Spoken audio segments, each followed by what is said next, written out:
Let me emphasize what a shutdown would mean for transportation. After everything that we have been through, after all of the disruptions to air travel, especially the ones that we saw last year, we have finally seen cancellations and delays get back down to normal levels. In fact, we've seen cancellations go to a level now that is lower than it was before the pandemic. We've done that, pushing airlines to do better. We've expanded passenger rights, and we've accelerated improvements to FAA's own staffing and technology. But a shutdown would stop all of that progress.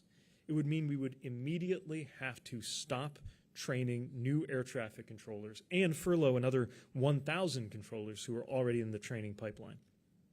And I want to emphasize that the complexity of the hiring and training process means even a shutdown lasting a few days could mean we will not hit our staffing and hiring targets next year.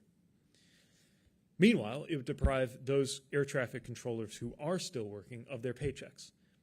And I want you to imagine the pressure that a controller is already under every time they take their position at work. And then imagine the added stress of coming to that job from a household with a family that can no longer count on that paycheck. That is the consequence of a shutdown. But also, whether there's a shutdown or not, I want to go through some of the things that would happen if House Republicans get their way on cuts. To absorb the 8% cut that they have proposed, we would have to totally freeze FAA hiring in operations and facilities. We would be set back in modernizing systems like the NOTAM system that led to nationwide havoc with just a 90-minute outage earlier this year. And what's especially galling is that we see some of the same elected officials who have responded even to weather delays by blaming the administration, now turning around and demanding that we cut resources for air traffic control. So that's air travel operations. Then you have rulemaking and grants. So we have been advancing some of the strongest customer protections for airline passengers in generations.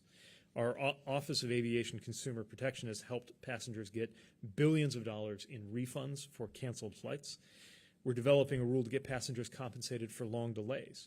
We're developing rules to make family seating free so that you never have to pay to sit next to your kid. We're enforcing passenger rights.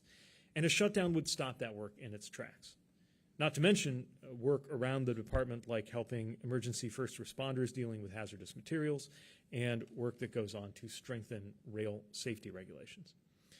Then there's the day-to-day work of rail safety.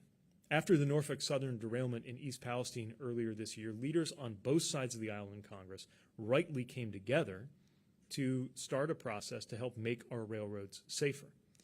We are still looking for Congress to follow through and actually pass the Railway Safety Act, but we're not waiting for Congress to do our own continued work on safety under current authorities. But again, a Republican shutdown would stop our work on new safety rules, all because some of the same people who rushed to get in front of a camera during the East Palestine derailment aftermath are now demanding extreme cuts to railroad safety inspections. Their proposal would cut 4,000 safety inspections next year alone, meaning 11,000 miles of railroad track would not get inspected compared to the current levels. So I don't understand how anybody could claim to be serious about railroad safety and then turn around and defund our inspectors. And that's just transportation. A Republican shutdown would affect everything from national security and law enforcement to food safety and disaster relief. And again, those House Republicans who created this hostage situation have made clear that their goal is to force extreme, permanent cuts to a lot of those same programs, the kinds of programs that millions of working families count on every day.